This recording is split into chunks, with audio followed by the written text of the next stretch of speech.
শুষ্ক মৌসুমে হঠাৎ তিস্তায় পানি বৃদ্ধি পেয়েছে, এতে ফসল নষ্টের শঙ্কাও করছেন স্থানীয়রা। তবে আসসালামু আলাইকুম প্রিয় দর্শক শ্রোতা, অসময়ে বন্যা বাড়ছে, তিস্তার পানি খুলে দেওয়া হলো 6টি জলকাপাট। নরেন্দ্র মোদী বাংলাদেশকে আবার তলিয়ে দিতে যাচ্ছেন।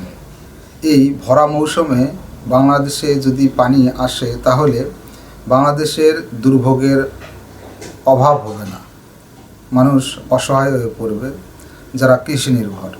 এ বিষয়ে আপনার মন্তব্য থাকলে অবশ্যই লিখবেন, তবে ভিডিওটা আগে দেখে আসি।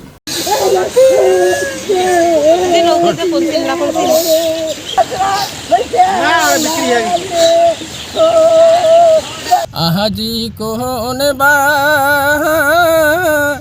দোষেরে বৈরি হলু রে তিস্তা নদী নিয়ালু দারুন বাহান ভাঙ্গি নিলু তুই জমি ধান রে নিয়ালু দারুন বাহান ভাঙ্গি নিলু তুই জমি ধান রে আজি কোন বাহা দোষেরে বৈরি হলু রে তিস্তা নদী এলু আকাশিয়ার চহার। আমি এই গানটা কষ্ট বললাম এই কারণে, আমরা কয়েকবার কিন্তু নদী ভাঙ্গনে বাড়ি আমার কয়েকবার গেছি। এই গানটা যখন আমার মনে করে বাড়ি ভাঙার কথা মনে হয়, এই সময় আমি গানটা বলি।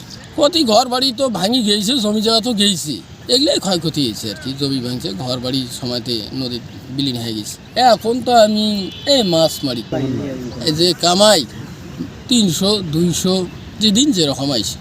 পরিবারের সদস্য সংখ্যা 8-9 জন, 2 ছেলে 3 মেয়ে, ছেলে মেয়ে 5 জন। এই তিস্তা নদী আমাদের জীবন জীবিকার নদী হওয়া কথা। এই তিস্তাকে ঘিরে কিন্তু এই উত্তর অঞ্চলের জীবন জীবিকা গড়ে ওঠে। এই তিস্তাকে ঘিরে এই অঞ্চলের মানুষের কর্মসংস্থান হওয়া কথা, কিন্তু এই তিস্তা নদী এই অঞ্চলের মানুষের দুঃস্বপ্নের নদী হয়ে গেছে। এই তিস্তা নদী এই অঞ্চলের মানুষের আতঙ্কের নদী হয়ে গেছে। সেই ছোটোবেলা থেকে শুনি তিস্তা নদীর বাম তীরে বাঁধ হবে। আমি যখন ছোট, আমার বয়স আজকে প্রায় 44 বছর, আমি যখন বুঝতে শিখেছি তখন থেকে শুনেছি তিস্তা নদীতে পারে বাঁধ হবে। এবার আন্দোলন হচ্ছে তিস্তা রক্ষা আন্দোলন কমিটির ব্যানারে। দাবিগুলো এক, কিন্তু সংগঠন ভিন্ন। তবে এবারের আন্দোলনে নতুন মাত্রা পেয়েছে। থমকে দেওয়ার জন্য এরকম একটা পায়তারা করতেছে ভারত সরকার। তিস্তার যে ন্যায্য দাবি, তিস্তা পানি নিয়ে যে ন্যায্য দাবি, আমরা অবশ্যই এটা আমাদের এই তিস্তা চরের মানুষের জন্য যে মতামত থাকলে কমেন্ট বক্সে আপনার লিখতে পারেন, কমেন্ট বক্সে আপনার মতামত। আজকে পর্যন্তই, আল্লাহ হাফেজ।